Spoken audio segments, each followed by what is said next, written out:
Hello guys, আসসালামু আলাইকুম। আপনাদেরকে সুস্বাগতম এবং আপনাদেরকে দেখাবো যে এই নাটোরের শাহী জিলাপি কিভাবে তৈরি করা হয় এ টু জেড আপনাদেরকে সবকিছু তথ্য জানাবো এই ভিডিওতে। আপনারা দেখতে পাচ্ছেন যে এখানে এই গরম তেলে এই জিলাপিগুলো ভাজতেছিল বা জিলাপি ভাজার আগের যে ফর্মুলাটা কেমন, যেমন একটি সিলভারের গাবলাতে পানি নিয়ে ময়দাগুলো ভালো করে মাখাইতে হবে।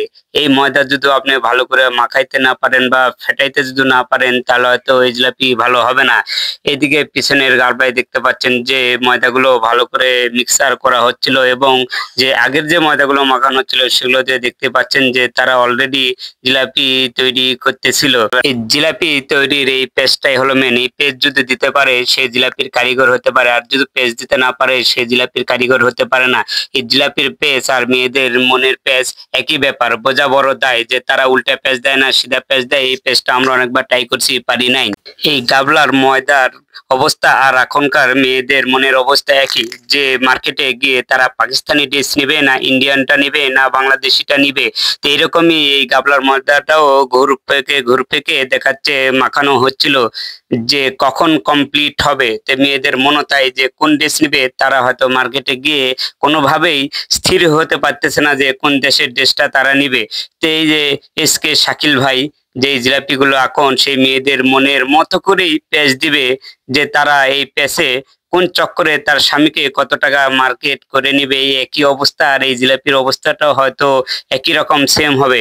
তো আপনারা ওই জিলাপির পেছের মতো হয়তো বউকে শালিকে বা বান্ধবীকে নিয়ে যায় আপনারা ওই ঈদ মার্কেটে যে কোনো পেছে পড়বেন না। তো এটুকু অনুরোধ করা হলো। তে অবশেষে আমার এই ভিডিওটি দেখুন যে নাটোরের শাহী বিখ্যাত জিলাপি কিভাবে তৈরি করা হয়। এদিকে গাবলাতে ময়দা মেখে নিয়ে এসে দেখেন তারা কত সুন্দরভাবে গরম তেলে ভাজতেছিল। তো এই তেলে ভাজার পরেও যে উপকরণগুলো আছে সেগুলো সেগুলো আপনাদেরকে দেখাবো। এবং আপনারা সাগর অ্যান্ড নূপুর এই ব্লগে আপনারা সাবস্ক্রাইব এবং ফেসবুকে গিয়ে দেখাচ্ছে ফলো করবেন। জিলাপিটা তৈরি করার সময় আমাদেরকে খুব মজা বা খুব ভালো লাগে যে এত সুন্দরভাবে এই গরম তেলে আকার উপরে এই জিলাপিগুলো তৈরি করে। কিন্তু এই কারিগর ভাইয়েরাই বুঝতে পারে যে এই জিলাপিগুলো তৈরি করতে কতটা কষ্ট হয় এই সারাদিন এই চুলার এই গরমে সাইডে বসে থেকে। তা আপনারা তো হয়তো দেখতে পাচ্ছেন যে এই রসে এই জিলাপিগুলো ডুবানো হচ্ছিল। ডুবালে হয়তো এই জিলাপিগুলো মিষ্টিও এবং রসালো সুস্বাদু হবে। তো হয়তো দেখতে পাচ্ছেন যে এই রসগুলো কিভাবে তৈরি করা হয়।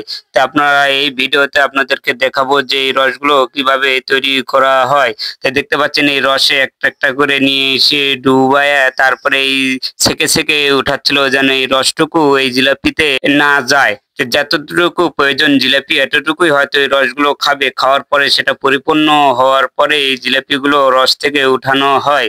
তো উঠায় এখানে এই বলে ঝাঁকা হচ্ছিল এবং দেখতে পাচ্ছেন যে একে একে সুন্দরভাবে নিয়ে এসে তাদেরকে এই মিষ্টি রসালো তে ডুবানো হচ্ছিল। এবং আমি সেই ভাইদের সাথে ফটোশুট করলাম এবং ভিডিও করলাম, যে দেখাচ্ছিলাম যে ভাইদের এই সাইডের প্রসেসিংটা, এই জিলাপির দোকানটা কত সুন্দরভাবে যে প্রসেসিংটা তারা করে।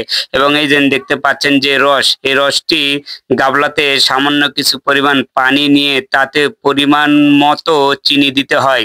এই চিনি দেওয়ার পরে এই রসটা এই চুলার হালকা রসালো হিটে এই গরম করানো হয়। এই গরম করার পরে এই গরম গরম তেলে ভাজা জিলাপিটা এই রসে ডুবালেই সেই জিলাপিটা সম্পূর্ণ হয়।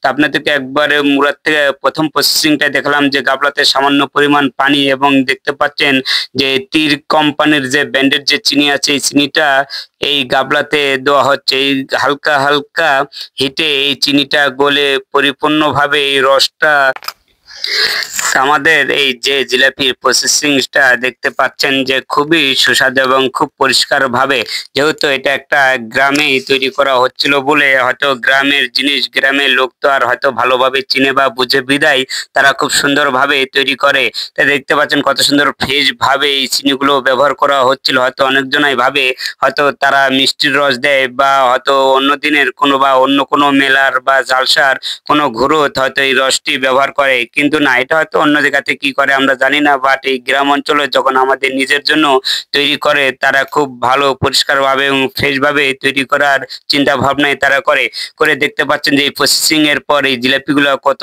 সুন্দরভাবে ডিসপ্লে করে তারা সাজায় রাখছে এবং কত সুন্দরভাবে এই কালারগুলো এসেছে। আমাদের এই নাটোরের এই বিখ্যাত এই জিলাপি, আমাদের এই নাটোরের জিলাপি বাংলাদেশের যে প্রান্তে যান না কেন বা বাংলাদেশের যে কোনো জেলাতেই যাবেন, মেলাতে গেলে হয়তো আপনারা এই নাটোরের এই ভাইদেরকে আপনারা সে মেলাতে উপস্থিত পাবেন, যে তাদের জাতীয় ব্যবসাটাই হলো এই জিলাপি বিক্রি এবং তৈরি।